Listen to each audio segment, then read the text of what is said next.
Members, it's the appointed time, and we have a quorum. I call the meeting to order. Welcome to today's housing panel meeting. Item number 1, information paper issued since last meeting. Since the last meeting, the Secretariat has not received any information paper. Item 2, light public housing. You'll find paper number listed on the agenda. I now ask government officials to enter. 同事都好踴躍發言啦，見到而家即刻已經有8位。Members are very eager to speak. So far we have 8 members. We will first give the floor to the administration to take us through the paper.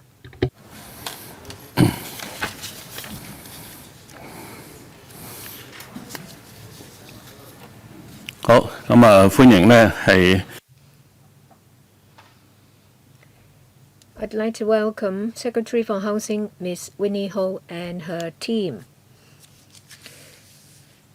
They're going to take us through the paper and answer questions. You already have the attendance list. I am going to dispense with the introduction.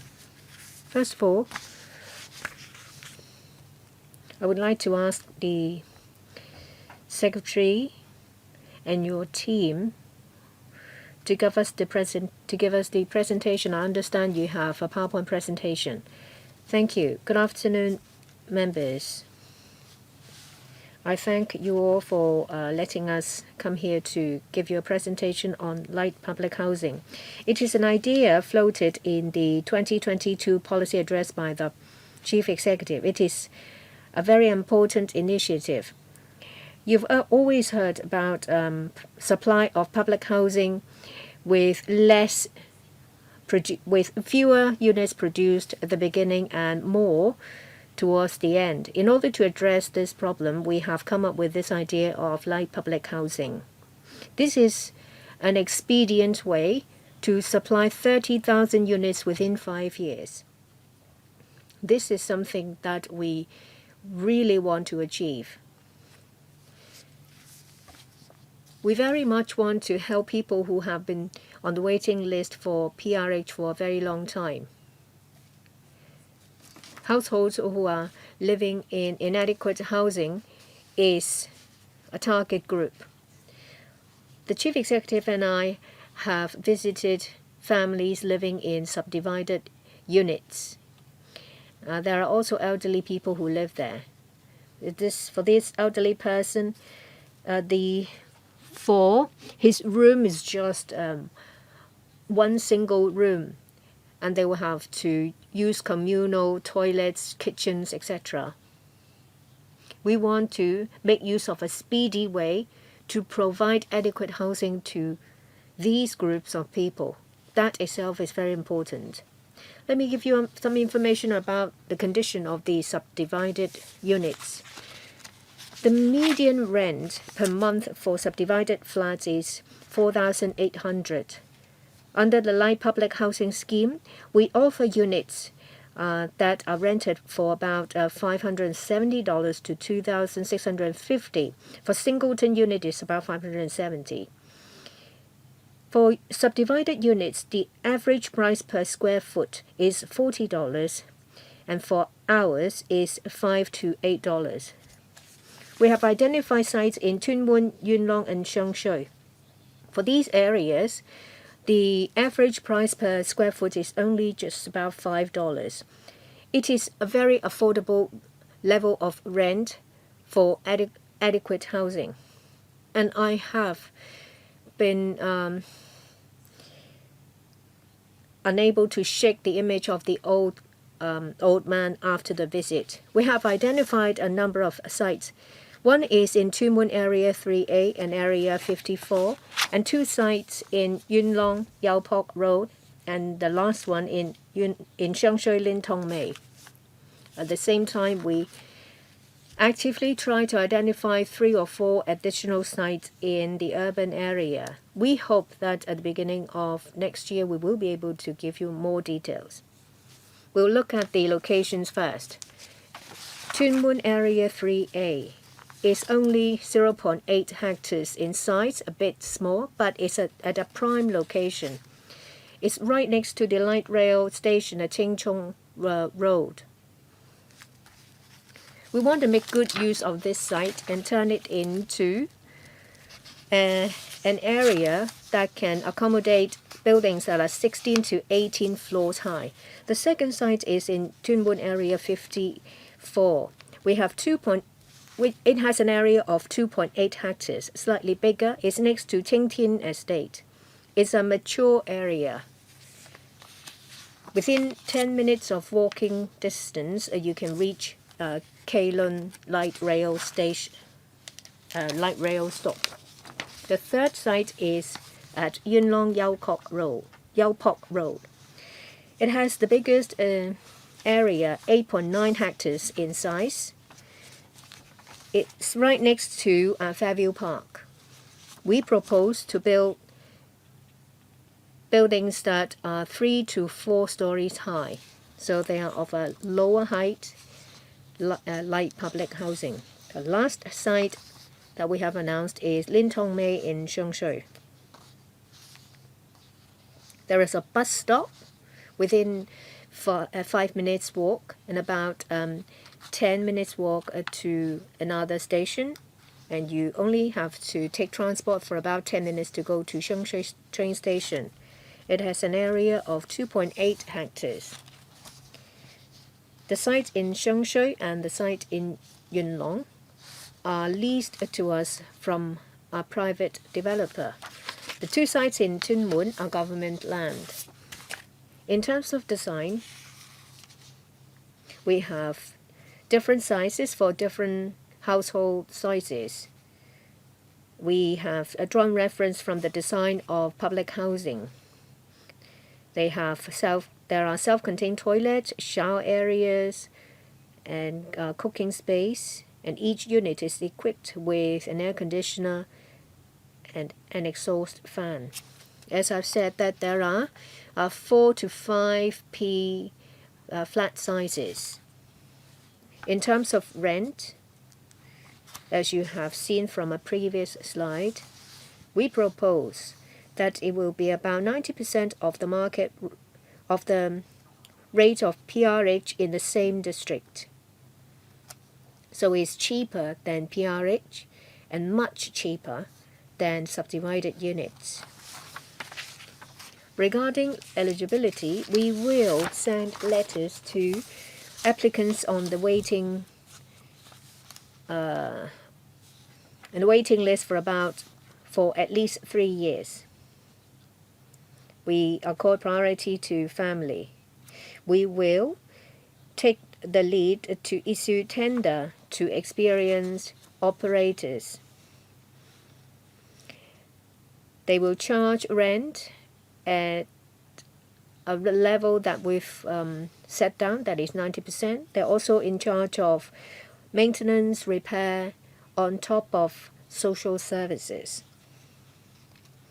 So in terms of price, experience, and services, the one that is superior will be awarded the tender.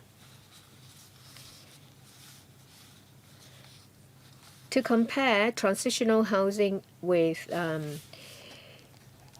light public housing, the unit cost is about $55,000 per unit. For some sites, the cost per unit might be higher. Apart from the 2 sites, the others are over 10 stories high. So it will have an impact on the construction cost because we have to do more in terms of foundation. And for these flats, the unit cost will be about $68,000.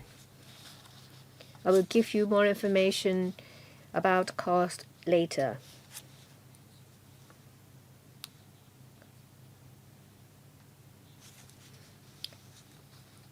Well, for the design and construction works, the cost is $26.79 billion. For infrastructure is $600 million. Operation, about $4.4 billion. We also need additional manpower to take forward this large-scale project in such a short time. It will incur about $300 million. As I've explained, you can't just simply do a division to work out the unit cost. For buildings with fewer stories, it will be similar to transitional housing, which is about $55,000 per unit. We ask for your support to give us lump sum funding. The lump sum funding is crucial to our work in taking forward this large-scale project. For some infrastructural work, we are going ahead at full steam. So we need to work on each segment as soon as it's ready. This lump sum funding is important to us. We suggest that there is a dedicated team under the Housing Authority, and there is also a steering committee headed by me. The dedicated team will monitor the implementation. We propose 2 time-limited supernumerary directorate posts. One is an administrative officer, staff grade C post. The other one is a professional grade, which is also a directorate grade post pitched at D1. They are both time limited. On top of that, there are some non-directorate posts, 15 under the Housing Bureau. I'd like to thank the Architectural Services Department, ASD. We have used an experienced team of theirs, and this team has experience in putting together the makeshift hospital. So they have experience in contract, plans, etc. But still, we need an additional 36 posts that are of a general grade and of a professional grade in the ASD. I hope you do understand that we feel the pulse of the public. We feel their urgency. We do need to address the problem of limited supply at the beginning for PRH and more only at a later stage. I'm sure members have questions. We'll be more than happy to answer them. Hong Kong is an affluent society. There are still a lot of people living in a shoebox flat when there is no separate toilet or kitchen, and some units are plagued with woodlights. We want to provide them with a better living condition. Let me remind members that if there is any direct or indirect pecuniary interest with the item under discussion, please disclose the nature of the interest under Rule 83 of the Rules of Procedure. I'd also like to draw members' attention to Rule 84 of the Rules of Procedure in relation to voting on items with which you have pecuniary interest, direct pecuniary interest. This item is scheduled to end at 3:25. If need be, I may extend the time a little bit, but please make good use of your time. Let me first read out the name of members who have pressed the button. Vincent Chang, Chen Hopfong, Leung Min Kwong, Edward Lau, Lee Chen Kung, Michael Tian, Holden Chow, Jovi Chan, Tony Jie, Dennis Leung, Lam So Wai, Stanley Ng, David Lam. Anyone else?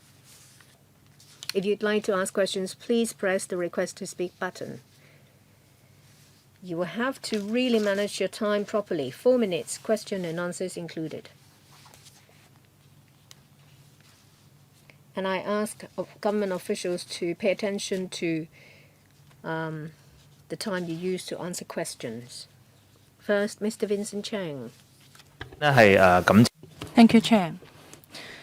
Thank you for the Housing Bureau for putting forward this plan for light public housing in such a short period of time. It hasn't been long since the Chief Executive published his policy address. In Hong Kong, the problem of subdivided flats or inadequate housing has been a serious problem which needs to be addressed urgently. In the past few years, I have been assisting in solving these problems in order to improve the quality of life for members of our public.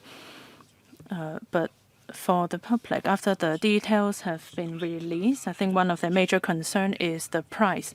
Because if we just look at the simple division, you can see that for $20 billion and about 30,000 flats, then that means about 900,000 per flat.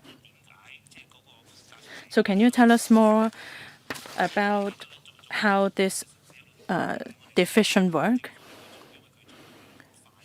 We know that for the government to spearhead this housing policy, it would be quicker and at a lower cost. But if we look at the cost now, when compared with PLH, it seems that the cost is not particularly low. As we know that LPH is time limited. So in this regard, does the government has any room to further compress the price so that it can be at a more affordable level? Thank you, Chair. Secretary, please. Thank you, Chair. Thank you, Mr. Chang. Thank you for understanding that it has only been a little bit over a month since the policy address came out on the 19th of October. So I would like to express my gratitude to colleagues from the ASD and from my department as well. As for the cost, for buildings, there are $27.39 billion. As for 0.3 billion, they are other infrastructure. In Lin Tong Mei or in Yau Pok Road, the sites are quite large. So other than the drainage services and sewage services, we have to make proper calculation for them. It takes about $20 billion. And for 30,000 flats, that comes up to 680,000 per unit. This is just for construction, and there are some costs on design and supervisory manpower, and we have made other arrangements in these regards. As for the time limit, of course, PLH is for long-term use.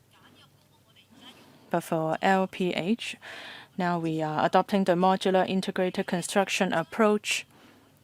So we are asking the ASD to look into the possibility of reusing these modules in other purposes in the future. So in terms of the design, the modules actually have their own value.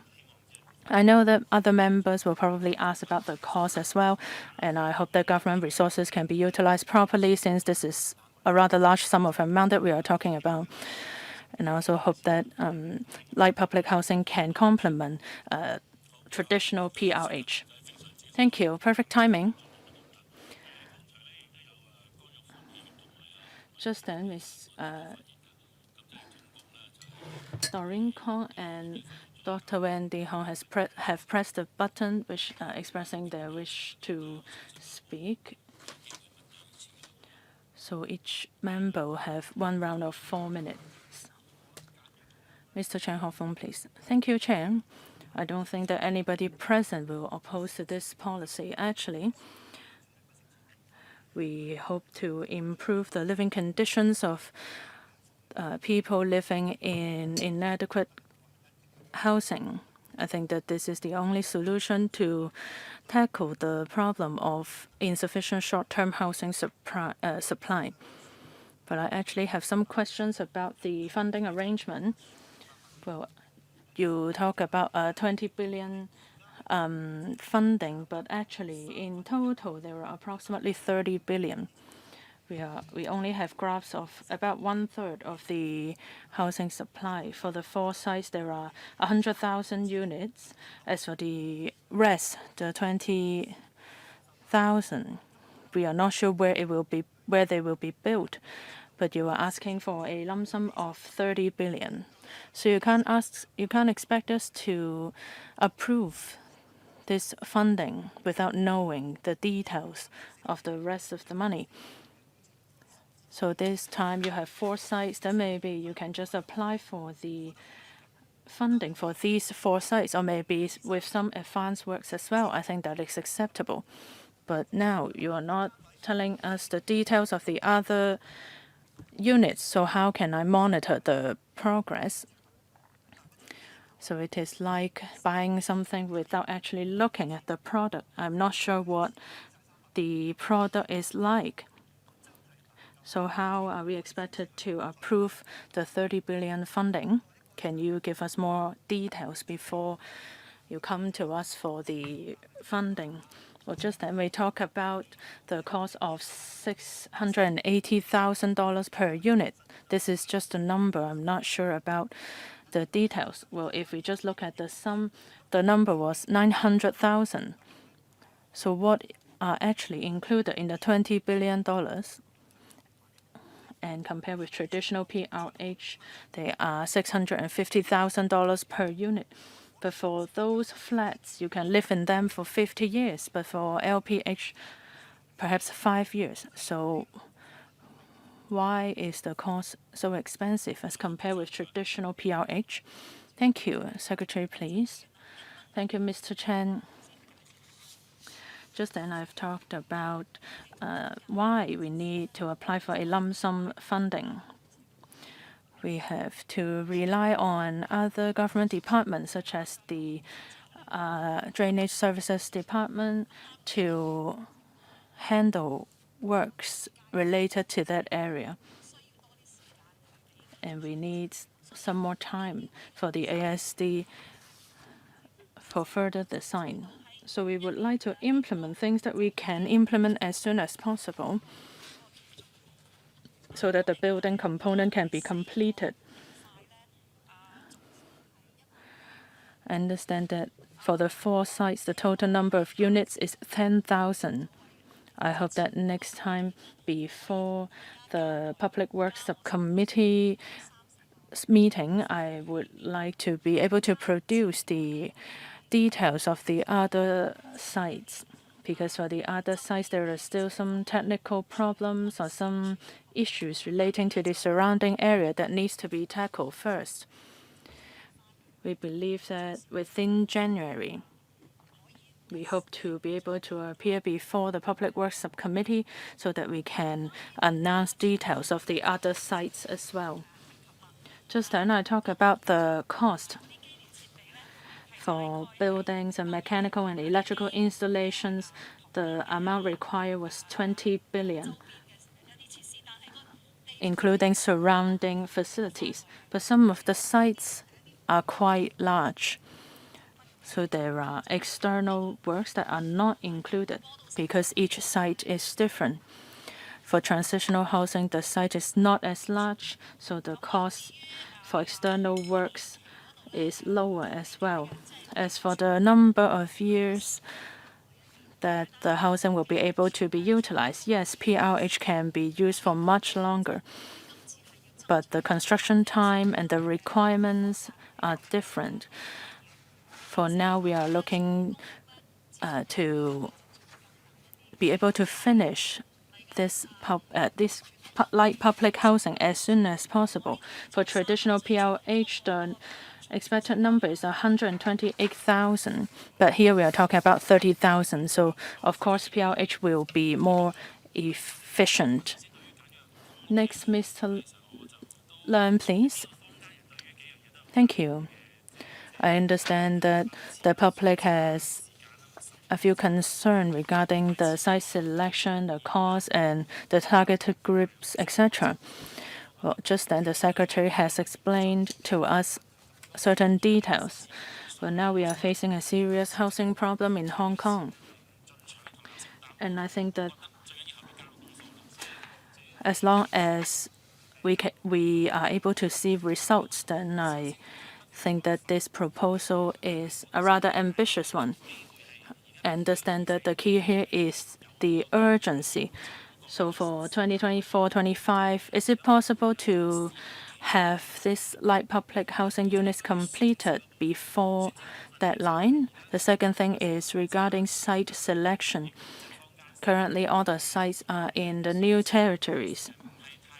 So the public are not particularly enthusiastic about the site selection. But for the remaining 20,000 units, what is the proportion of them being in the new territories or in the urban area? Next, on transportation. What will the surrounding transportation facilities be like? Will public transportation services providers be invited to contribute? Any thoughts on that? Also on time. In terms of the law, we have to go through town planning board and the environmental assessment, environmental impact assessment. Well, in the past few days, I've met with some members of the public who live in subdivided flats. They are looking forward to this scheme, but for this scheme, the priority is given to family. So will there be a chance for singletons to be able to participate in the scheme? Or will there be similar costs such as those that is implemented by the housing authorities that are targeted for singletons, so that there will be a chance for them to benefit from light public housing? Secretary, please keep it brief. As for the time, well, you can see that we are here in LegCo asking for funding arrangement in a rather short time frame. For 2024-25, this is already a very tight deadline. We are trying our best to move forward and hope to finish the project as soon as possible. As for site selection in Sunshui and Yunlong, the units provided will be 3,000. Well, Tsuen is a rather maturely developed area, even though it is in the new territories. So for other units provided, they will be in areas like Tsuen or even in Kowloon or on Hong Kong Island. The sites that we are about to announce are actually in relatively nice areas. For remote areas such as Lin Tong Mei, we will invite relevant organizations to provide shuttles services between the housing estates and the major public transport stations nearby. As for the town planning board, relevant laws, we are not very much concerned about that. As for flats for singletons or elderly single person, we have reserved units for them. Next, Mr. Lau, please. Thank you, Chair. Light public housing can indeed solve the problem of members of our public living in subdivided flats with expensive rent. Well, but under the circumstances, we can only use money in exchange of time. Why did my colleagues ask so many questions regarding the cost? Well, if we refer to the document, to the paper, for each individual site, how much money is spent on each site, these details are not mentioned in the paper. So for buildings with fewer stories or fewer floors or with higher floors, what are their respective costs? If you provide more details in this regard, I think that it will be accepted more easily by the public. Also, just then you mentioned that you will set the rate at 90% of the traditional PRH in the same district, but for the Yunlong and Shanshui sites, actually, they are so remote that there are no public housing estates nearby. There are only some low-density housing. So how are you going to set the rent? There are no community or other transportation facilities. Currently, they are supported by minibus services. As for people living in lower density housing, then they usually drive private cars. But for people living in LPH, they are grassroots. So how are you going to support them in terms of traffic or transport? And people living nearby may be concerned about their transportation. Will it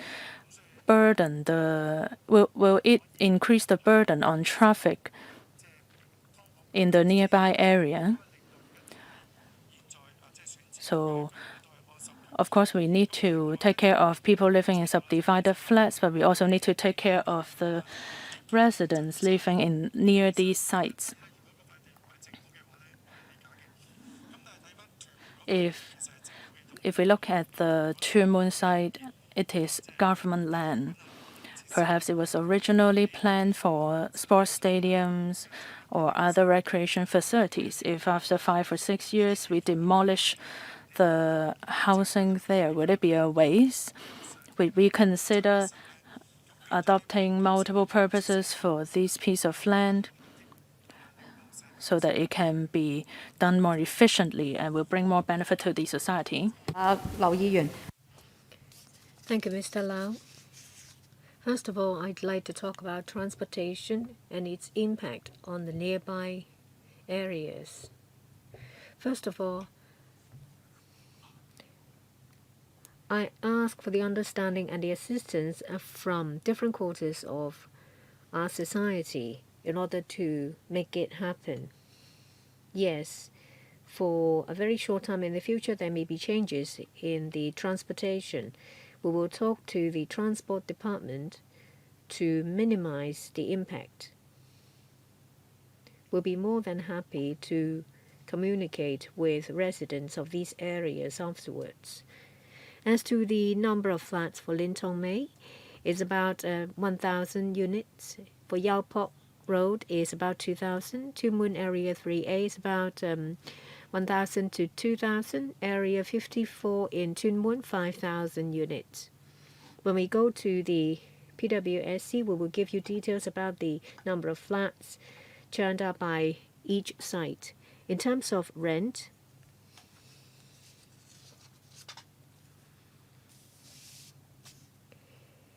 for the site in Yunlong and the one in Tuen Mun, it's about $5.30 per square foot. For Lin Tong Mei, Shanshui, that is about $5.60. It's about 90% of units in the same area. Long-term planning of Tuen Mun sites will not be affected. We only make use of the site in the short term because it is available. If we are to construct a sports center there, it will greatly reduce the number of flats, and it will further complicate the construction as well as the design, and the site itself is not suitable for multiple use. Mr. Lee Chen Kang. In relation to address appalling housing conditions, the government came up with this idea of light public housing to address the problems of small supply in public housing at the beginning. But we need to address certain issues first, whether your unit cost is high, whether there is sufficient transportation network, and thirdly, whether there is sufficient community support. In terms of construction cost, we'll have to talk about the break-even period for the light public housing. The lifespan is about 5 years. So we're talking about $30 billion. and you charge this level of rent. Is it value for money? I'd like to get an answer from the administration.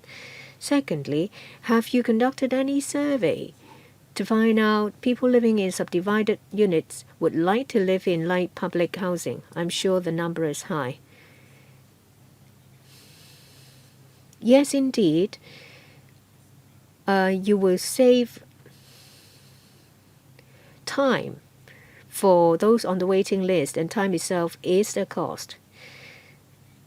So will these units constructed with MIC be reusable? Because if you can reuse them, it will save cost. A number of members have spoken about transportation. Does the cost include transportation networks, say for example free shuttle buses? Just now Mr. Edward Lau talked about facilities for the community. Will there be public markets, parks, clinics for the elderly in the area? Will you consider that? Otherwise, you just dump them there and leave them to their own devices. Secretary, thank you. In terms of the period of use, the two private sites, the basis of our discussion is 2 years of construction period and 5 years of use. We use the same basis for the government sites. That's how we work out the operation and construction cost. Of course, for government sites, we have to take into account its long-term use. We'll follow up with relevant government departments. We will consider and explore whether the period can be extended if need be. In the coming 10 years, there is sufficient land to meet the demand for public housing. So for people who live there for 5 years, there will be a time when the supply of traditional public housing units are available. In terms of reuse, well, for the MIC units, they can be taken apart. Of course, the drainage system will have to be reconstructed, but the unit themselves can be reused. I might have mentioned this. In terms of transportation, we will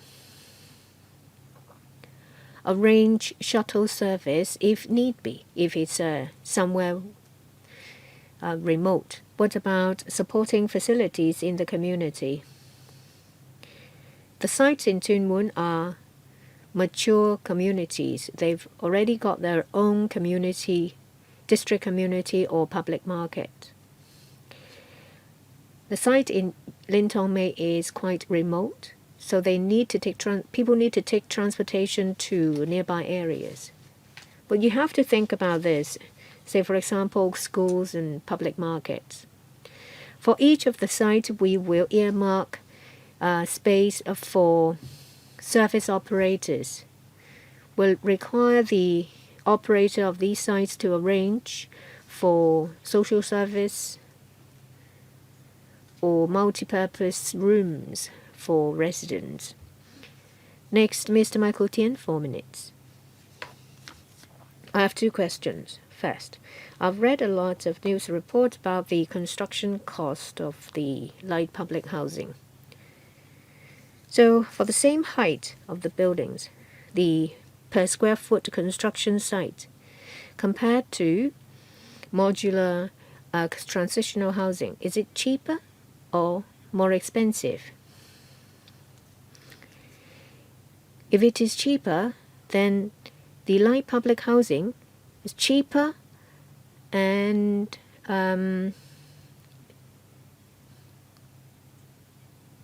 will only take a shorter time to be produced, and it must be something good.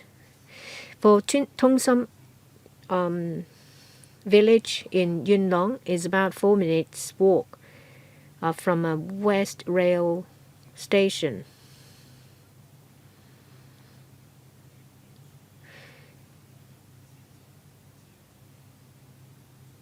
Well, I've looked at the profile of residents. Those eligible for PRH accounts for only 40% of the residents. It's risen to 80% because you have relaxed the criteria. For the other residents, they are only people who need proper housing.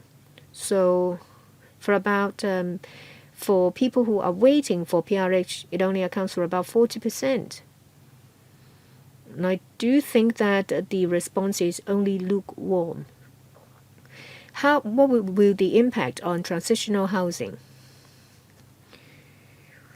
It's just like you have 6,000 buns, but now you want to want to get enough materials and ingredients to make 30,000 buns. If you look at Yuen Long, Tongsum Village, 40% occupation rate, and it's only 4 minutes away from the West Rail Station. The chief executive talked about a result-oriented. For me, the result is that the occupancy should be high. Would you first work on the units in urban areas? Because you told us that there will be about half of these units in urban areas. Perhaps you should start off with the units in urban areas. We don't want to see these units being demolished after 5 years with only an occupancy of about 50% or 40%. A comparison of construction cost. The unit cost is about 550,000 units. That's between light public housing and transitional housing. For 4 or 5P household, as we've heard that the demand is higher. So we will produce 7% more bigger units than transitional housing. So the average cost is cheaper than that of transitional housing. I would like to give you an updated figure. For urban areas, transitional housing has an occupancy of about 95%, and that in new territories about 85%. You cited Tongsum Village. For 80%, you're talking about transitional housing in the new territories, and they are waiting for public housing. We're talking about occupancy of transitional housing only. I just want to get more information. What I'd like to explain is that for the light public housing, there are about 3,000 units in Yuen Long and Xiangshui. The others are in Tsuen, Kowloon, and Hong Kong Island. So these are mature communities. We're talking about 10 or 20,000 units in these areas. Well, but for transitional housing, they're operated by NGOs. Your time's up, Mr. Tsuen. If the Secretary has something to say, she will reply. I think I have more or less answered Mr. Tsuen's question. In terms of ratio, for units in remote areas, Yuen Long Xiangshui, there are only 3,000. Mr. Holden Chow. I think in order to address the housing problem of grassroots families, I do agree with light public housing, but I have a question about the details. I'd like to talk about the location of Tuen Mun Area 54. We have Wotin Estate, Ching Tin Estate, and another estate. So there are already a lot of people living there. For Lam Te interchange, there's constant congestion. So if you add light public housing at that location, will you have an overhaul improvement of the traffic capacity at that location? Because people who are already living there, they suffer from traffic congestion. Second question is about Area 54. In Yuen Long, there are community facilities and sports center planned. So residents in Yuen Long are sacrificing this site for light public housing. In the end, they may not get the community facilities promised. So will you make good your words? Because they have made a sacrifice. You need to compensate them. Would you identify other sites to reprovision these planned facilities? I would like to thank Mr. Chow for his views in terms of the Lam Tin interchange. We will speak to the Transport Department to see whether there is any enhancement measures, and we'll give you more information in the PWSC meeting. About planning, Mr. Charles Wright, yes, community facilities in the form of sports centers and community halls are planned, but these are long-term plans to dovetail the development of the area.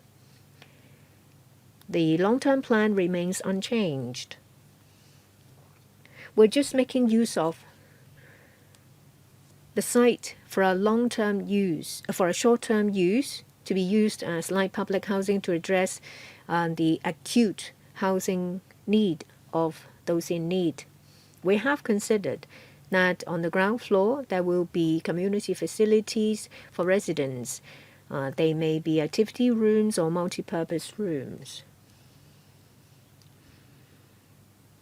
We ask the operator to cater for the needs of residents so that the facilities can be shared and used by residents. I would like to add something, Chair, please. Well, I believe that if the situation was to be improved at Lam Tin interchange, that there need to be drastic measures taken there. I also think that it is important to compensate the residents living in the neighboring area. Well, I'm sure the Secretary has noted your comments. Well, we have Wendy, Hon Lewis Long, and Andrew Lam. Well, next, Ms. Jovi Chen, 4 minutes, please. Thank you, Chair. I have dedicated my political career to serving grassroots, and I feel very sad after hearing what the Secretary has said.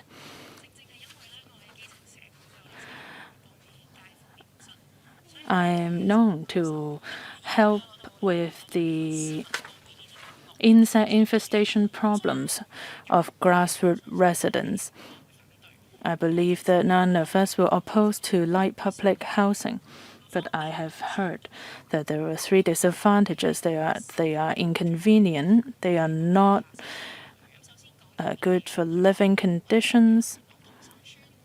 Well, first of all, in Yuen Long Tong Sum village and other similar villages, even though with transportation or shuttle services, but they are still relatively remote. In the new territories, there are 80% of transitional housing. But since United Courts intake, the occupancy rate is no higher than 60%. Just as Secretary said, the Tsuen is a rather mature community. But when allocating PLH, they are classified as new territories, which means higher transportation costs for daily commute. From Lin Tong Mei to Shanshui Station, it takes about 20 minutes. And for Yao Tong Road, the roads nearby are mainly narrow one-way roads.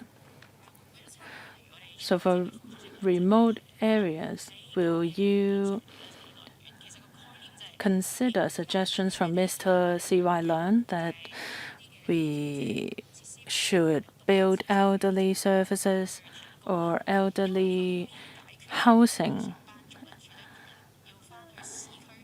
in country parks area, because this can also solve the problems of high daily commute costs for the working population and for students.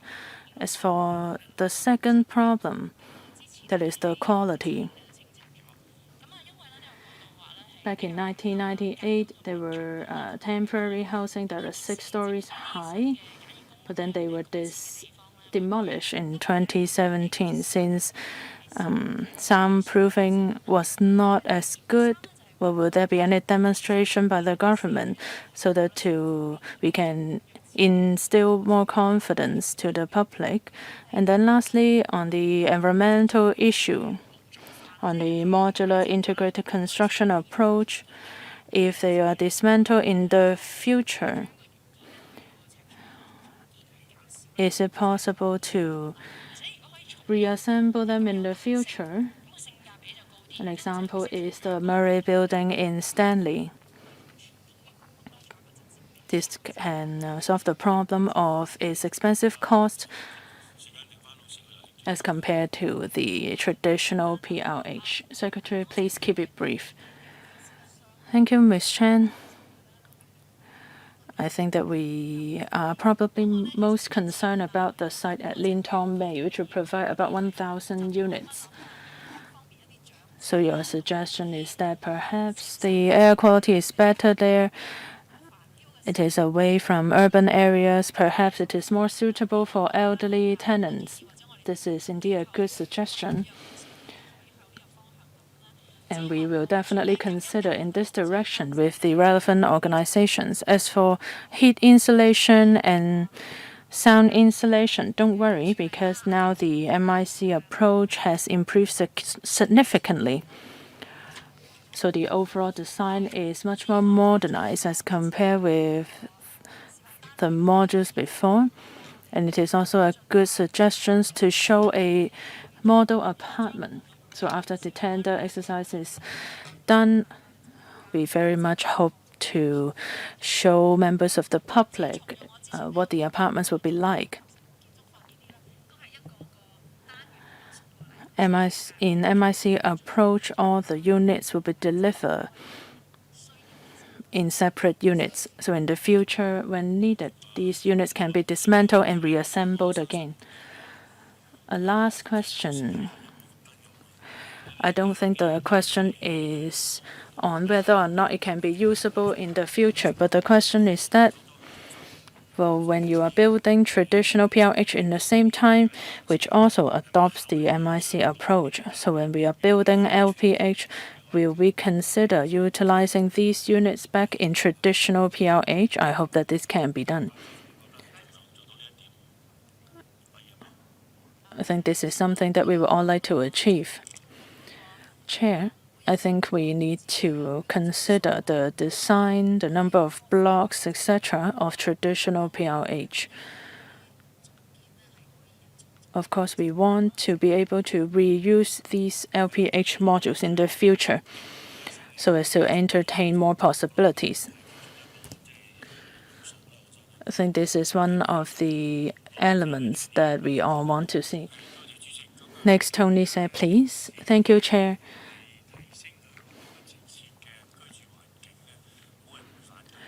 I'm sure that nobody will oppose helping citizens out of their inadequate housing conditions. But I find that much information is missing from the papers. Just as colleagues have mentioned, the matter of cost. If the cost is 900,000 and we are using them for 5 years, that means that is 180,000 per year. Actually, we can, using this money, rent a relatively high quality apartment because this is 15,000 we are talking about. Well, if you already have the figures, why do you have to wait to present it to the Public Works Subcommittee? I feel that we are disrespected because as Legislative Councillor, it is our duty to monitor the proper use of public funds. This is such an important issue, and I would like to express my dissatisfaction. If the funding of 26.8 billion is approved, then, well, the rest of the money, the $4 billion, then they have to be granted anyway. So we are talking about 30 billion. Now we have 4 sites available. Why don't you break the figures down on these 4 sites? And for the other sites, they are already in the study phase. So why don't you provide us with the figures related to those sites? Why can't you ask for the funding for the first 4 sites first? For 2024 and 25, there are only 1,000 units available for intake. So does that mean that we are in your way?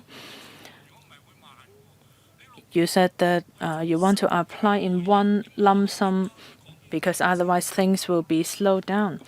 Well, if you need 600 million, then you just apply for 6 million.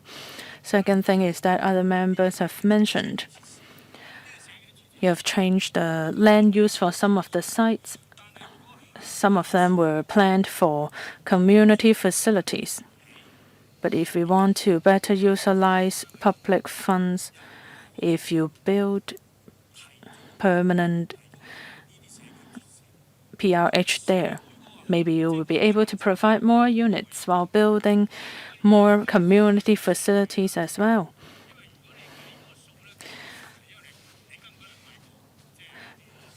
Because just looking at the numbers, they are more expensive than traditional PRH. Actually, the Secretary's answer has just been the same, that she would give us the figures later.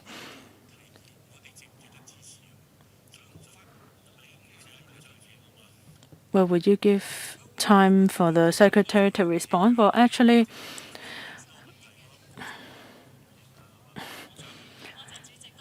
I would like to respond, please. Thank you, Mr. Chair. Thank you, Chair. Of course, we are not disrespecting the Legislative Council and its councillors. I'm very willing to answer questions. If there are figures that we can provide, of course, we would love to provide them. But for the Public Works Subcommittee, there will be a clearer picture of the figures and the cost estimation. If I have the figures in hand, of course, I will present them to you here. But as you know, since it was done in such a short time frame, the ASD is continuously taking extra steps every day. And if there are more information, we will most definitely provide them here. For the sites in Tsuen, if we use them for permanent PRH, well, if they were suitable for traditional PRH, we would have done so already. In the policy address, it was proposed that we would push full steam ahead with all the available measures. We have no intention of changing the long-term planning intention. Chair, I just would like to make a stance on how I feel about this matter. Yes, your view has been noted. Well, next, Mr. Dennis Lam, 4 minutes, please. Thank you, Chair. Here, the term light public housing is used to describe temporary housing. Well, actually, back in the 60s, 70s, and 80s of the last century, there has been similar temporary housing. So in the past decades, the taxpayers are bearing the brunt of the mistake of the government's housing policy. I think we need better justification and details in order for the public to support this LPH scheme. We are talking about $30 billion. Just as Secretary mentioned that there are 2 types of sites. As for the sites in Tsuen, Area 3A and 54, piling works are required, and it will come with higher cost. As for Shanshui and Yunlong, there are only 3 or 4 stories high. No piling works are needed, so the costs are relatively low. Members would like to see more information site by site. If piling works are not required, then what is the individual cost per unit? If there were more details provided for us, I believe that there are rooms for discussion to see how we can support this funding proposal. It is very difficult for us to approve this funding proposal. I think that more details should be given in order for us to support this proposal. Another question is that just then, Secretary said that the operation will be granted in contracts. Well, I'm a bit worried about that. Just like in transitional housing, they bear their own risk in profit making. So if for LPH,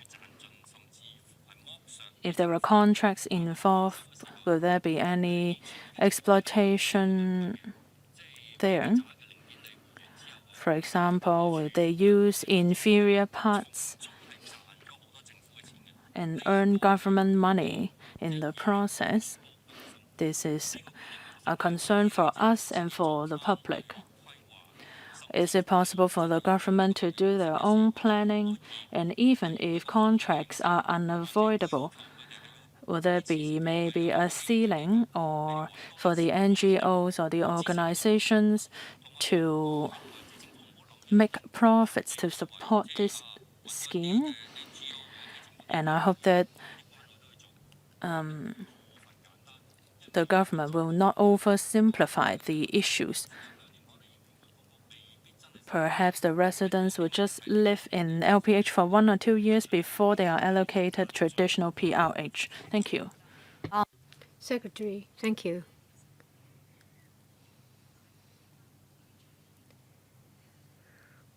Well, in the past, we have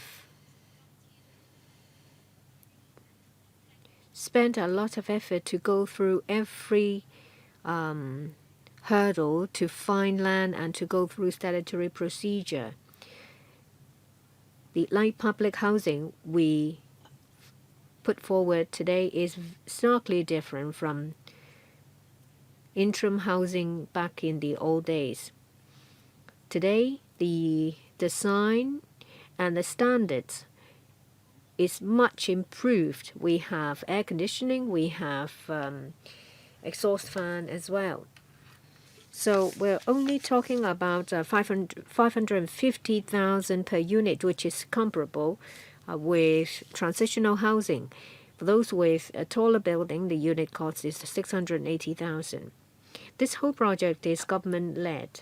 We will specify all the requirements. And as to whether there are other ways to ensure that operators will do better, we will pay attention to that. Thank you for your suggestion. Ms. Hong Man, Ms. Wendy Hong. My company provides input to the government for the production of light public housing. I do think that the project will go ahead because the light public housing itself is moral high ground. So it's unimpeachable. But I do have some criticism because the government doesn't mind spending a lot of money just to meet the KPI. But is it proper use of public money? A lot of members have talked about unit cost. For every unit is 107,000, excluding operation, infrastructure, additional manpower, and the removal cost after 5 years. So we're only talking about 893,000 per unit. So it will cost $489 a day, which is too high. In Tsuen, there are 2 sites. One's planned for GIC, government institution and community. The other one is planned for school. They are there to support the public housing estates nearby. All these planned facilities will have to be put on the back burner. and they've been postponed for about 5 to 10 years. There is already an inadequacy in community facilities, and now you put another batch of residents there. It's not fair. I do think that the government is building public housing at whatever cost. We don't lack public housing. We lack housing for the sandwich class. There are people who have the means to leave public housing, but they're unable to buy in the private sector. So they're stuck in public housing, and people living in subdivided units cannot be moved into public housing. If the middle class cannot move up the property ladder, that itself is a huge problem. So I do not agree with the government's approach to build public housing at whatever cost it takes. I don't agree with the figures mentioned by Miss Hong, excluding all the costs mentioned by Ms. Hong. We're talking about 680,000 per unit. We're talking about taller buildings.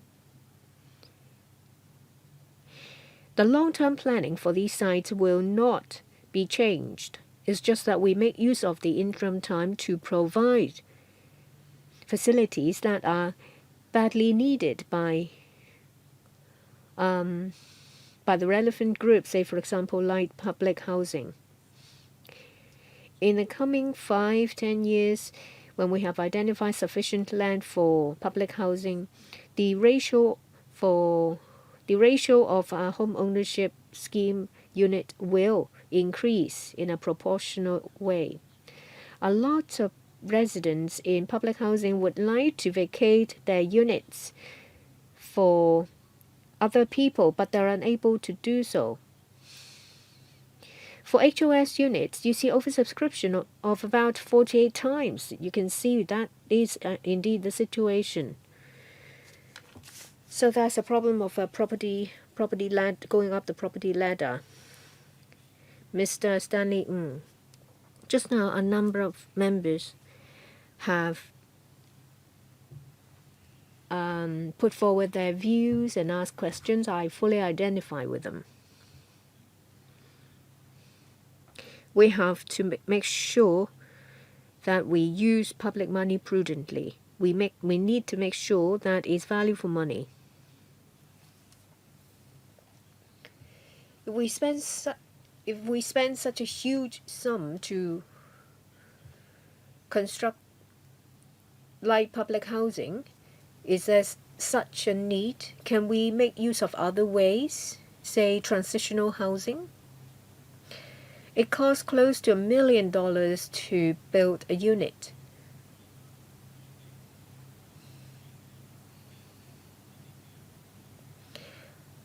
Why not make use of available housing in the Greater Bay Area?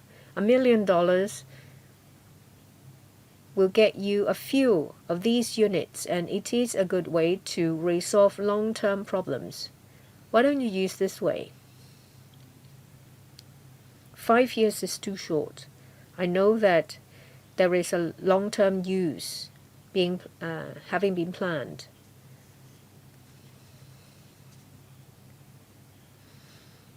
Why don't you consider using light public housing in the long run? Those waiting for public housing, they can live in light public housing. You should not demolish them after 5 years, because otherwise it will give the impression that they're too expensive. Secretary, thank you. First of all, I'd like to talk about land use. We have identified sites for short-term use. That itself is not an easy task. Of course, if we can use the site for longer, of course we will consider it. A number of members asked about conflict with long-term planning. The situation changes after the light public housing has been commissioned. We will work with relevant government departments to see if we can make use of the site for a longer period of time if need be. Unit cost of short buildings are similar. That is 550,000 for transitional housing and light public housing. For transitional housing, the site itself is just one site. For ours, some of the sites are bigger, 2 hectares or even 8 hectares. For larger sites, it will take longer to construct the drainage system and it will be more costly. All these will have to be taken into account. And the drainage system for transitional housing and light public housing is the same. Yes, there are sites that are more remote than others. Members are concerned that residents might have a problem of adjusting. And that is something that we need to take into account. Next, Dr. David Lam, 4 minutes. First of all, I support the idea itself. I have some questions. First, is there public site for community use? We know that for public housing, about 5% of the sites will be earmarked for welfare and public service. The residents will be staying there for 5 years. Will there be sufficient facilities for their use? If they have to compete for the use of existing facilities with other residents, I am sure that it will aggravate the problem. Just now, the Secretary talks about 2 years of construction plus 5 years of use. There might be residents that will be staying there for 3 years before they're allocated unit, but then no one else would move in after them because there is only 2 years left. Will there be a problem of mismatch of unit of housing resources? It's very difficult for us to identify sites, so we want to maximize the number of units for each site we have identified. Apart from the ground floor, for community facilities, there are still others. There is still space for welfare facilities and community facilities. There may be communal area for them to do their washing or for shared use, just like transitional housing. But it may not be as high as 5% like in public housing estates. About residents moving into public housing after 3 years. Well, we open application for those who've been waiting for 3 years. Now the average waiting time is about 5.6 years. So they stay there for about 3 years before they're allocated a flat. So there will be a relay. We will specify to those moving in as a second batch the time that they will stay there. We will conduct proper publicity and promotion. We thank the member for their views so that we can do better. Any follow-up question? No? Next. Ms. Doreen Kong, 4 minutes. Thank you. Secretary, before the meeting, I had a brief meeting with people living in subdivided units. I listened to them about their aspirations, and they said that the light public housing in remote areas, they don't know how to apply, and there is no supporting facilities. Priority is not given to singletons either. If you want them to move several times, it's simply undesirable for them because they can't afford it. Residents of subdivided units can afford to move house. I visited someone who doesn't even have the money to buy a mattress. And why do you expect them to have sufficient money to move houses.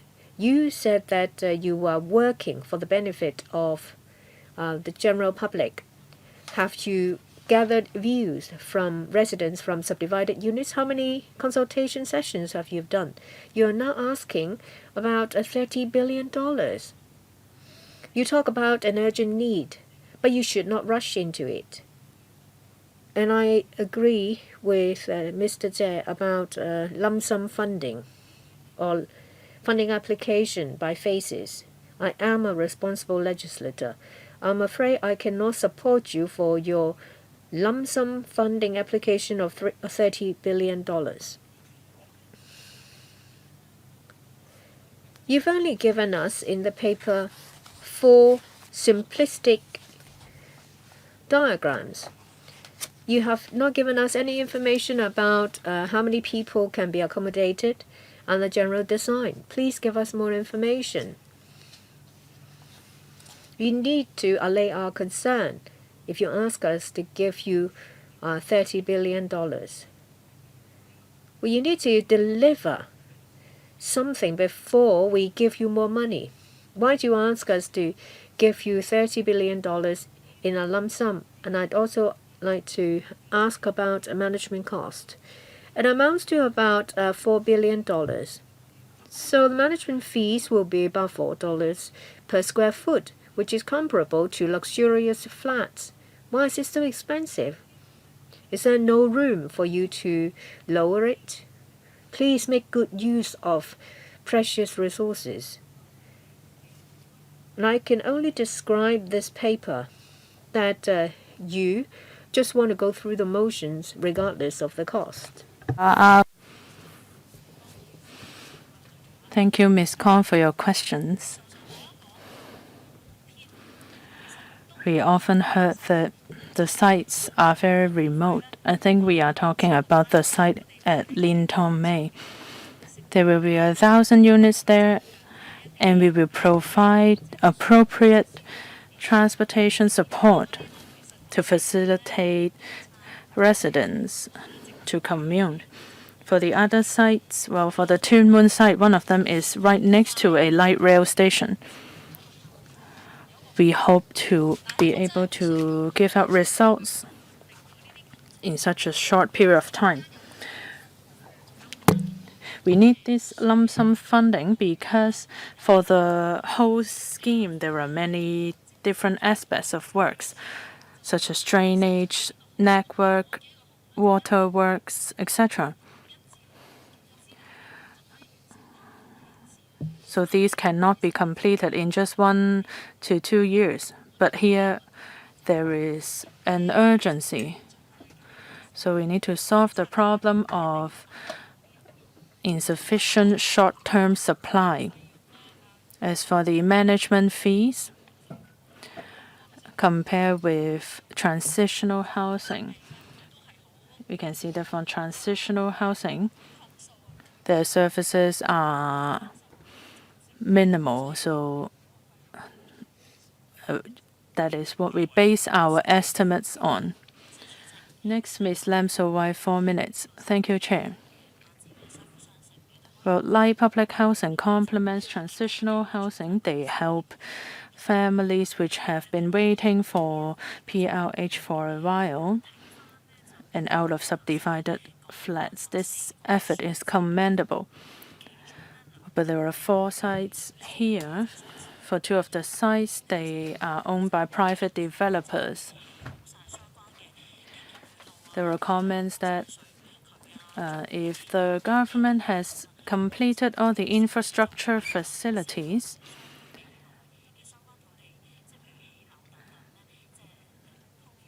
then actually they are paying for the future housing developments owned by the private developers. So will there be any conditions in the agreement that after the land is reclaimed by the private developers, will a certain proportion of the area be designated as GIC facilities, such as children daycare center or elderly center or daycare center for the disabled, etc.? This can provide more community support for the local residents. Also, on tendering exercises, I see that experienced organizations will be invited. Currently, transitional housing services are handled by different organizations, so there are different platforms on which information is dispersed. So very often, applicants have to go to different places to gather information for application. So if different organizations will be used to provide services for light public housing, will there be a similar problem? Will applicants have to find different information on different platforms? Will there be an easier way to facilitate members of the public to get access to information? Secretary, please. Thank you, Chair. Thank you, Ms. Lam. Maybe I'll answer the last question first.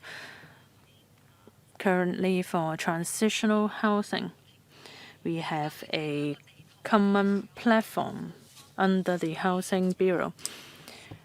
There will be a map there showing the respective information. We are constantly trying to enhance the system. All comments are welcome. For LPH, it is government-led. So there will be a one-stop platform giving out information to the public. We will also invite eligible participants to apply for LPH. We will send them letters, and I thank you for your suggestions. As for the 2 privately owned sites,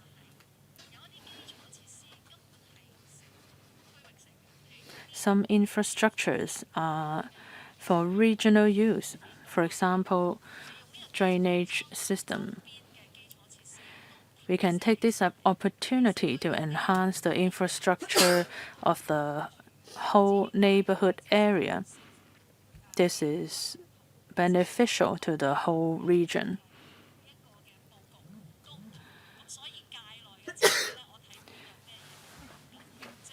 For each design or facilities, they are different depending on the site, so I can't see how they will be able to be of benefit to future private development. Next, Mr. Louis Long, please. Thank you, Chair. Well, I support the idea behind light public housing, but what we need to consider is the cost efficiency.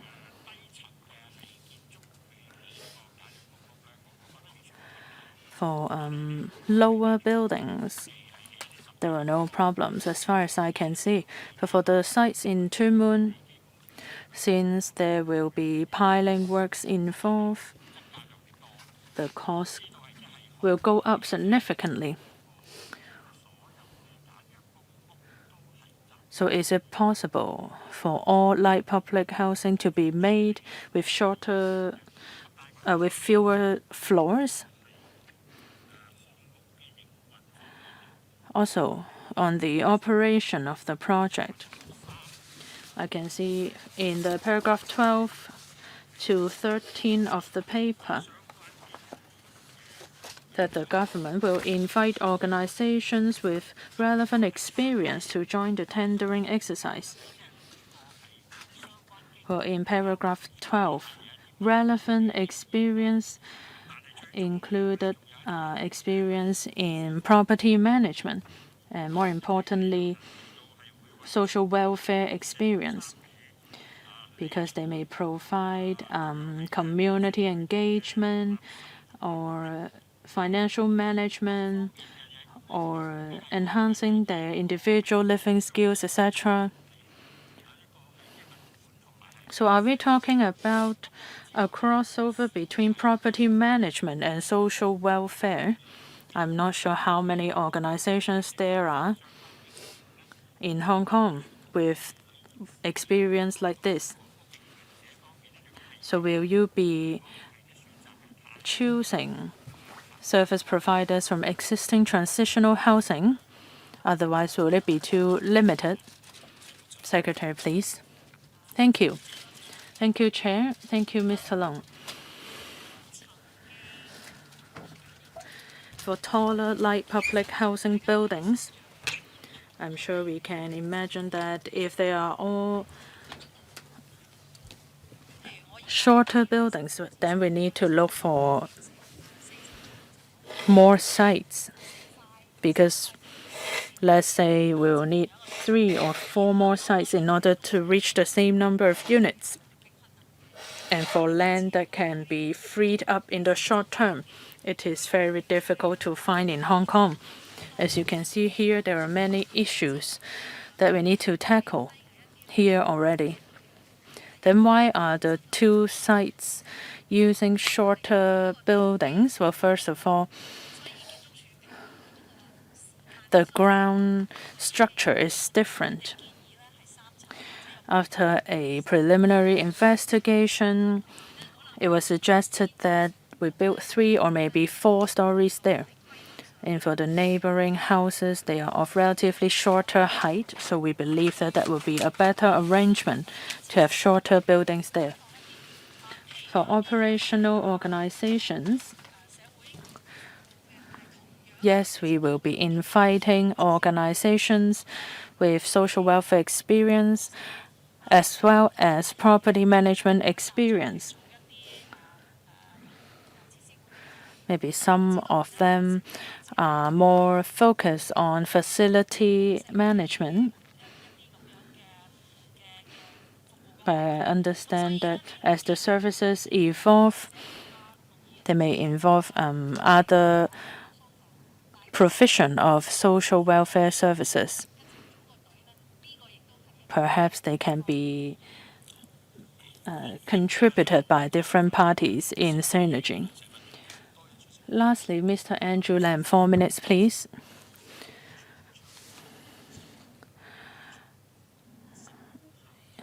In terms of long-term housing policy or in terms of cost efficiency, I actually oppose to light public housing and transitional housing. It's just that I can see that many members of the public are waiting for so long for PLH and living in subdivided flats. I've never done this before, but now I unwillingly support this short-term policy. There are a few characteristics. Many members have already covered the topic of costs. In the future, when the funding proposal is in front of us, I would like to see more details. In terms of the policy, I would like some clarification. As compared with transitional housing, this time LPH is government-led.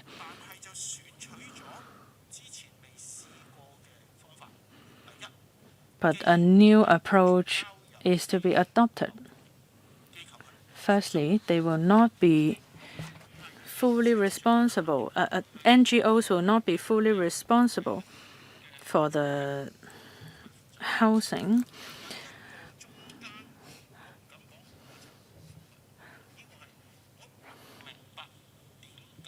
Instead, I don't understand why the housing authority is not responsible for the management of the light public housing. We are concerned about what kind of benefits will it bring to these organizations. We are not just talking about NGO or non-profit organizations. There are commercial organizations as well. So there will be lots of uncertainties. For tenants, are they CSSA recipients? Do they have allowances? These details are not provided. I hope that these details will be available to us as soon as possible. Otherwise, even if I want to unwillingly support this motion, I can't do that. Thank you.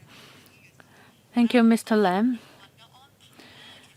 For the operational arrangements for transitional housing,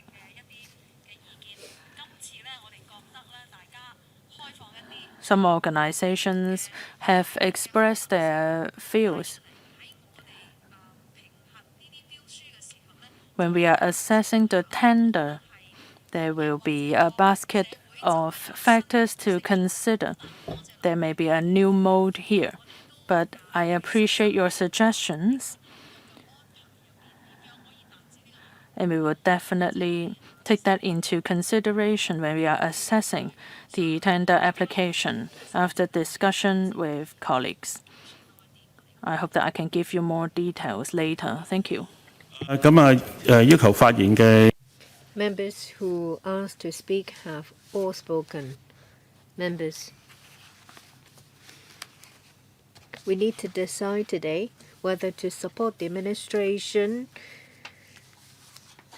to submit their proposal to the Public Works Subcommittee and the Establishment Subcommittee. And as you all know, that neither of these subcommittees are the destination because they have to go to the Finance Committee in the end. I heard from members that the majority of you support the proposal of light public housing, even though a few of you might support it reluctantly. As you are all aware that there is a serious imbalance of demand and supply, resulting in the situation we're in today. Indeed, there are people living in appalling living conditions. There is no window in their subdivided unit. Majority of members who've spoken support the light public housing project. When it comes to figures, say for example the 30,000 units and the $26.9 billion and a total of $32.1 billion in construction cost, members think that the information is insufficient and incomplete. We may support your submission to the PWSC, but by then you will have to give us more information. The Secretary said that 2 of the 4 sites are private land and not as connected. But the sites they will identify after these 4 sites are in the urban area, but it's difficult for us, based on the information, to be satisfied that everything has fallen into place. We are aware that everything has to move ahead within a very short time, otherwise there is no point in taking forward light public housing. I think members do not oppose to your submission of the projects to the PWSC, but you have to provide complete information and adequate information at the PWSC, otherwise members will find it difficult to support your proposal to go to a Finance Committee. Few members asked about Establishment Subcommittee in terms of the creation of posts. You make your submission to the ESC. I think members will ask for more information at the ESC before they can have a thorough discussion. I have something to say in terms of cost effectiveness. A number of members have asked about this. The use of MIC. Can these parts be used again in public housing, in traditional public housing? If they can, then you will be able to save cost. That itself is very important. You need to reduce cost when you implement the project in a speedy way. The same goes for infrastructure. The infrastructure can be put to use in the future as well. And that's the same for social welfare facilities, say electricity supply, drainage. The infrastructural work will not go to waste. So if you calculate the overall cost effectiveness, you need to take them into account. I'm sure that with the information we'll be able to objectively scrutinize the project.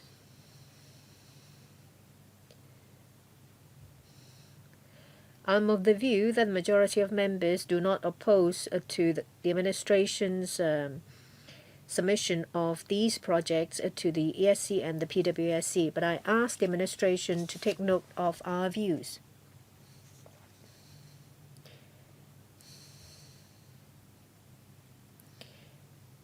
Your views will be set out in the report submitted to the ESC and the PWSC. Thank you, members. You have given us a lot of valuable input. We've had a very constructive discussion. Next item is Public Works Program item B838CL, B871CL, and B778CL. Site formation and infrastructure works for public housing developments in Fanling, Tsuen, and Tai Po.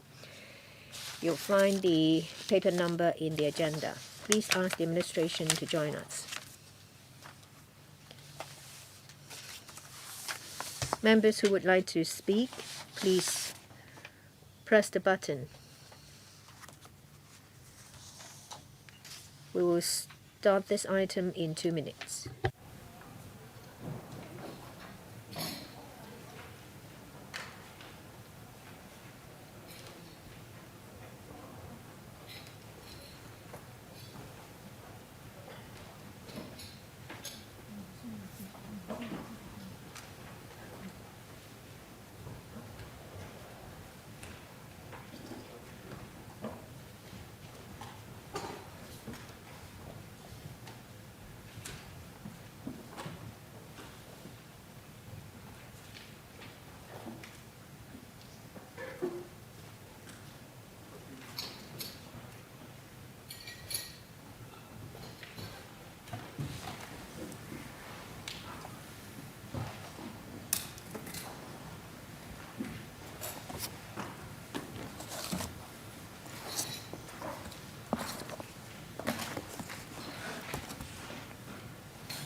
We have with us from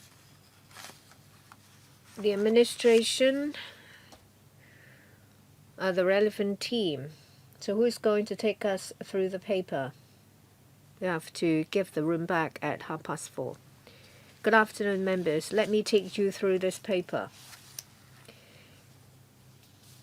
This paper is about 3 projects. We would like to upgrade them to Cat A projects. We ask members for their support, and we will go to the PWSC and the Finance Committee. There are 3 projects. The first one is B838CL, which is site formation works for public housing development at Queens Hill Extension, Fanling.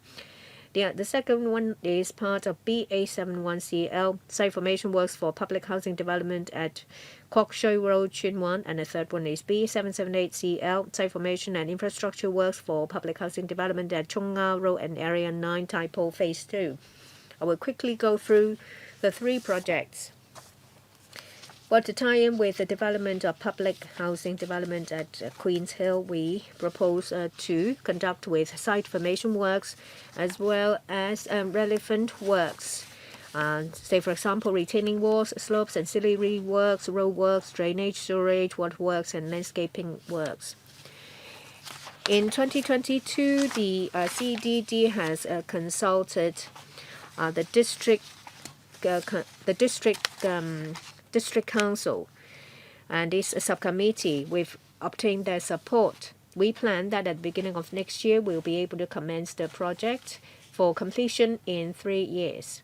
Afterwards, the formed site will be delivered to relevant department for the works. Money of the day, the cost is about 300,000. That includes $348 million. And for site formation is about 250 million, ancillary works 12 million, and other costs about $84 million. We will give you further details in the PWSC paper. The second item is the site formation work at Tsuen. It will be done by 2 phases. Well, we're now here for a site formation. The second phase includes the footbridge, widening of road. We will only ask for funding application after it gets settled. We propose that for the site in yellow, we will demolish the ex-Kwai Chung Public School and will also conduct site formation work as well as ancillary works. In 2029, we have consulted the Tsuen Rail Committee and the Tsuen District Council. In general, members have supported our proposal. They've expressed concerns about conservation of items in the ex-Kwai Chung public schools. They also talked about the use of a 3D laser technology to map out the premises. The work will start in 2023. It will be completed in 2 years after that. In terms of cost, money of the day prices, it will come to a total of $83 million, including site formation, $47 million. Demolition of ex-Kwai Chung Public School, about $13.4 million. Ancillary works, about $1.7 million. On top of other costs, $20.1 million. The third is a project in Taipo, Area 9, Chonga Road, site formation and infrastructure works for public housing development. To tie in with the public housing development at Area 9 and Chonga Road, the first phase was upgraded to Cat A in 2017. This is phase 2 is Chonga Road West.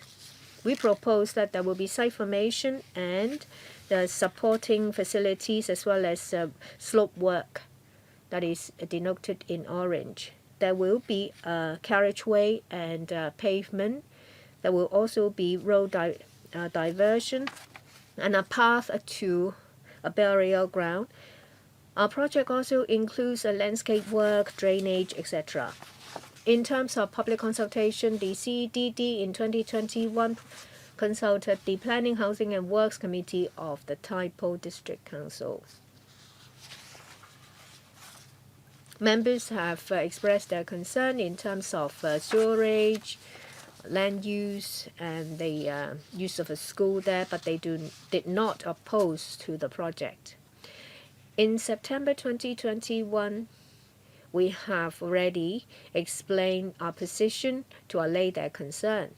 And in September 2021, the CEDD gazetted the project. We have received one objection against the project. The main concern is that it will permanently close the existing carriageway within the area of the project. We have explained the details to the objection. In the end, the objection was not withdrawn. In 2022 October, the CE in Council gave the authorization without any amendment. If we obtain funding approval from the Finance Committee, we will commence the project next year for completion 4 years after that. In terms of cost, money of the day prices, it will come to a total of about $428.5 million, including site formation works, $327 million, road works and ancillary works, say $26 million, and other costs, $75.5 million. In terms of land acquisition, for the Chonga Road West, we have to resume 0.8 hectares of land, private land, and to clear about 1.2 hectares of government land. In order to ensure that the process is conducted smoothly, upon consultation of the housing panel, we will, under Section 124 of the Land Resumption Ordinance, start the statutory procedure. We'll also start the clearance of government land. We understand the feelings of those who have been affected. However, we will take into account equity and fairness to address their concern. We will issue compensation. Please be concise.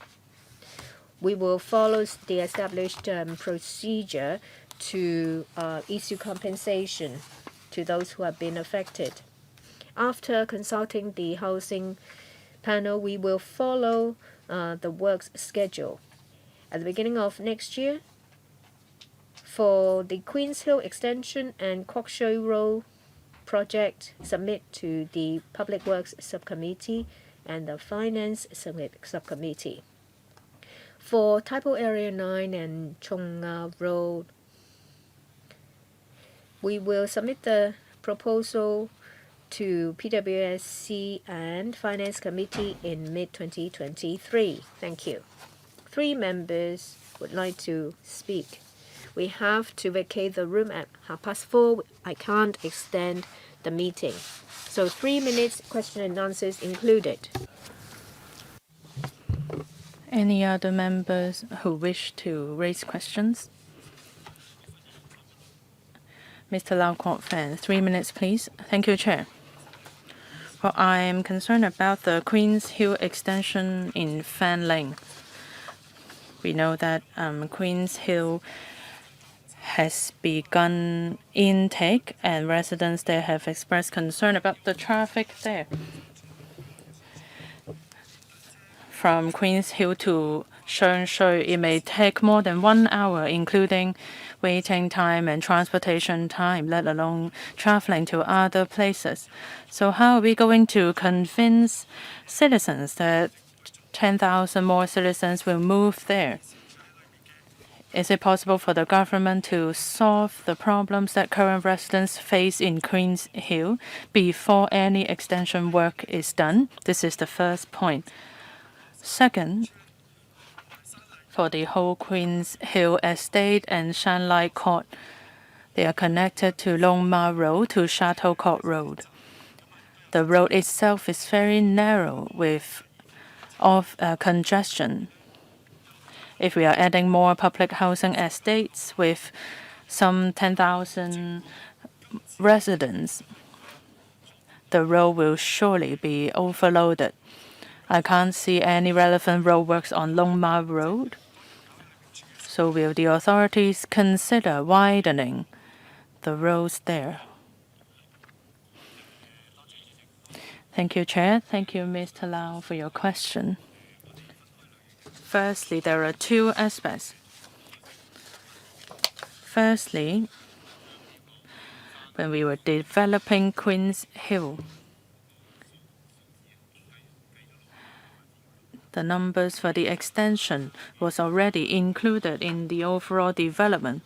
As for the traffic network or the ancillary facilities, whether they are sufficient or not, colleagues from the Transport Department have been keeping a close eye on that to see if there are any ways to enhance the traffic network. Well, I will defer to colleagues from Transport Department. As for Long Ma Road, would it be widened? Currently, for Long Ma Road, Shuttlecock Road, and improvement work in Sokumut Road and Shuttlecock Road near Marshak Road, Lock Yip Road, and Jockey Club Road. All the enhancement works have been completed.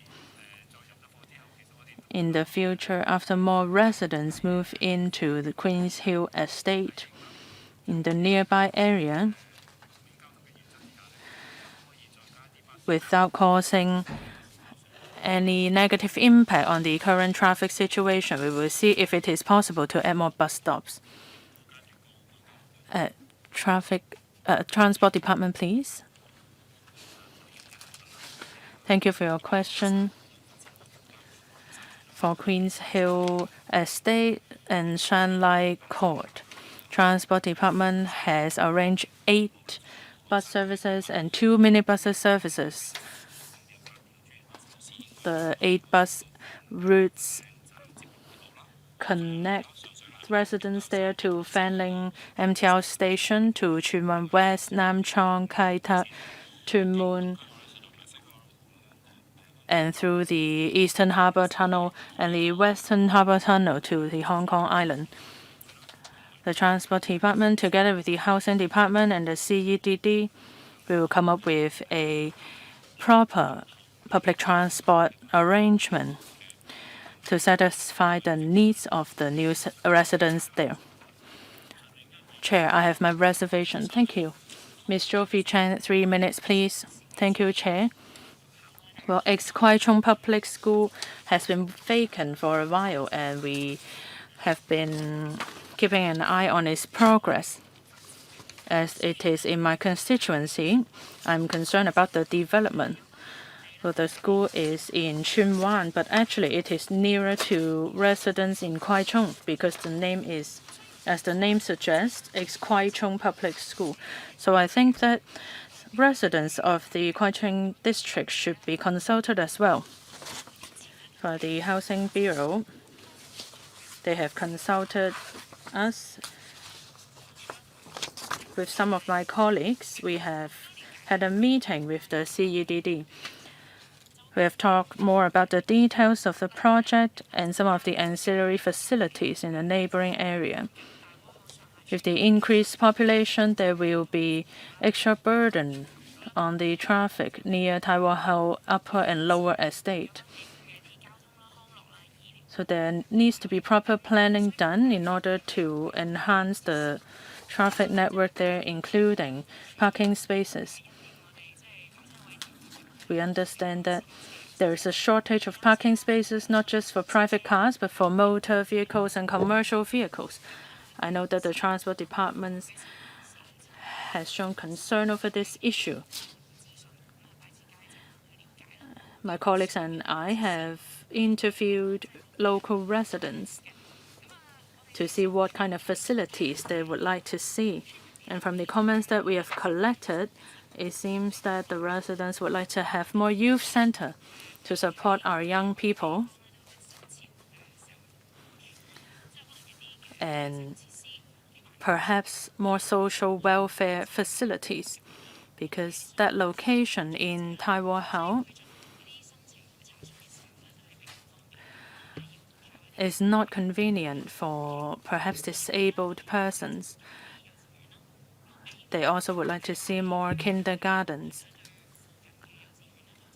so that with the increased population, there will be more kindergartens facility available. For your consideration, please. Thank you, Chair. Thank you, Ms. Chan. Just as Ms. Chan has mentioned, public consultation. We have consulted Tsuen Wan District Council because this falls within Tsuen Wan District. We understand that it is in close proximity to Kwai Chung District. We will see what can be done in the future. As for the increase in population, in this development, we have included various welfare facilities or ancillary facilities, such as parking spaces. For our project, it follows the Hong Kong planning standards and guidelines, providing enough parking spaces. As for social welfare facilities, what kind of facilities will be included? Well, there will be childcare centers. As for other requests or demands from local residents, we will be in close contact with the Social Welfare Department to see what kind of facilities is the most suitable for the local residents. Lastly, Mr. Dennis Leung. This is the last meeting of the year, so we need to handle this item as well. So, Mr. Dennis Leung, 3 minutes. Thank you, Chair. Well, I would like to see some consultation done in Kwai Tsing District Council. Even though it falls within the boundary of Tsuen District, but actually just one road away, it is already in Kwai Tsing. In terms of traffic, it is along Kwok Shui Road, which feeds to Upper and Lower Kwai Chung. But the access point is in Kwok Shui Road, and there is a bus number 235 along that road. There are many factories along that road, and it is a 2-lane road. And there are lots of illegal parking, which causes congestion. So if the traffic issue cannot be solved, then for residents commuting between Tsuen Wan and Kwai Chung, it can be very troubling. For Wo Yi Hub Road and roads nearby, people are relying on the 235 bus. So this is puzzling to me.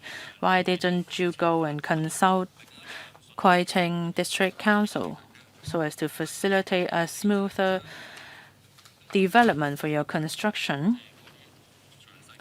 Second, for the breakdown of the construction cost, I don't understand why the details cannot be provided to us. Why must you wait until you go to the Public Works Subcommittee? For site formation, what kind of works do you do? How much does it cost? I think more information should be disclosed to us so that more comments can be given to you. I hope that these two things can be done. Thank you, Chair. Just then, Mr. Leung has mentioned consulting the Kwai Tsing District Council. We will definitely try that. As for the access point, firstly, the access point will be through Kwok Shui Road. In Phase 2 works, well, not just Phase 2 works, but any subsequent works,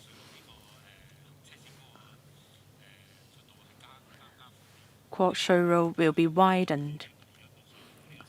We hope that this can solve the traffic congestions along Kwok Shui Road. As for the bus routes along Castle Peak Road, we will see in due course after residents' intake to see if more buses are needed. For the cost, just then we have a simple breakdown in the PowerPoint slides. As for more detailed numbers, we will present them to the Public Works Subcommittee. The information on the PowerPoint slides are actually more detailed than those provided in the paper. For projects like these, well, this will first be presented to the relevant panels, then to the Public Works Subcommittee, which will be discussed in details, and lastly, the Finance Committee for funding approval. Of course, in each part, members would like to see more details and information. But in the past, they have been done in this 3-step approach. So based on the comments made by members, I think that there are no opposition to these 3 projects. But for their ancillary facilities, especially traffic and community facilities, they have expressed certain concern. These comments will be submitted to the Public Works Subcommittee for their reference. Members have mentioned some very practical comments from local residents. I hope that the administration will take note. In summary, I think this item can be submitted to the Public Works Subcommittee. Thank you. Next item, any other business? I have no other business. Here, I would like to express my gratitude to all the members. For our panel, we have had 9 meetings. This is our last meeting.